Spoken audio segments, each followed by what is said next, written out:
Hey everybody, welcome back to the channel. 2022 is in the past and 2023 is in full swing. I made a lot of good firearm purchases in 2022, but I made a couple of bad purchases as well.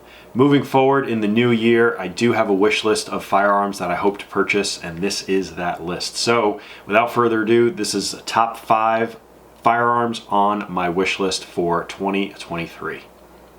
First and foremost, I live in Florida and it is hot in the summer. I've mentioned it numerous times in other videos, I lost a lot of weight, so I got a whole new wardrobe, and I went from wearing shorts with belt loops for a concealed carry EDC belt, and now I wear more of a drawstring type athletic short, and it just doesn't have the support for something that is heavy, which is my current EDC, and that is a Sig P320 X Compact RXP.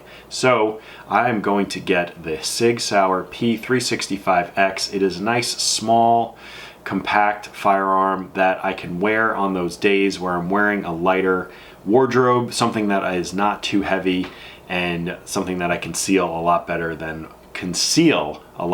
than my P320.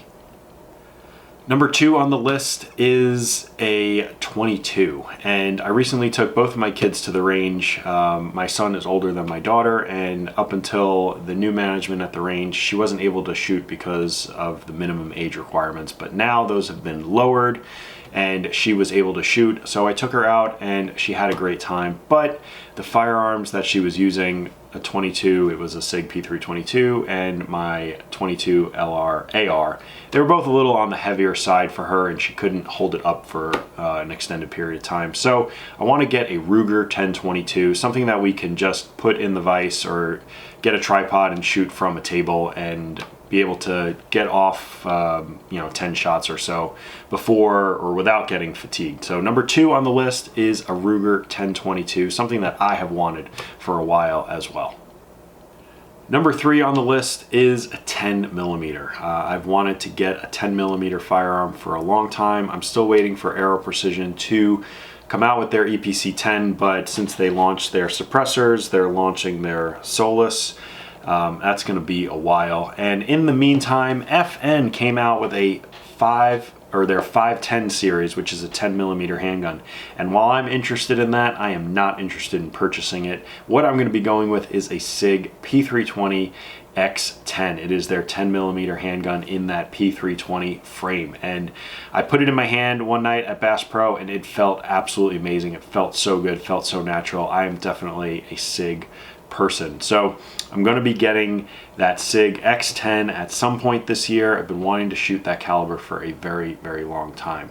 And along those lines, if you've been following this channel for a while, you've heard me mention that I wanted to get into the 45. I've used my father-in-law's P220 Elite in 45, but I want to get one for my own, and I'd mentioned that I wanted the FNX 45, and while I'm still interested in that, I am not interested in purchasing that. So number 4 on the list is a 45, but it is going to be a Colt 1911, either the Commander or a traditional, the government, I believe.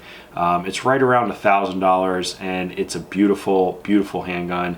For my first 1911, my first 45, I definitely want something that has some prestige, some history to it. I mean, if I could find one from like World War II, that would be amazing, but I'm really not in the market for spending that much money. So number 4 on the list is a 1911, specifically a Colt. Whether it's a Defender or the government one, I don't know yet. Number 5 on the list is a Henry. Last year I got the Henry H001.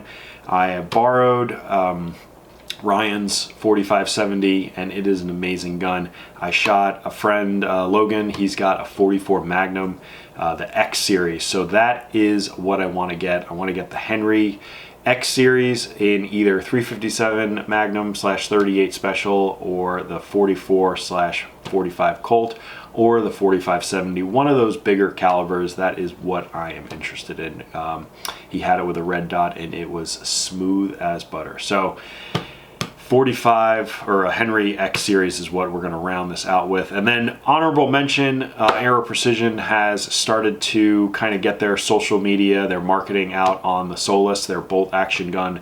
Definitely interested in that. I don't know when that's going to come out. If it's going to come out this year, I hope so, but that'll be honorable mention. And I look into getting into the long range business for my Quest for a Mile, which I'm going to get started with again here soon. So P365X.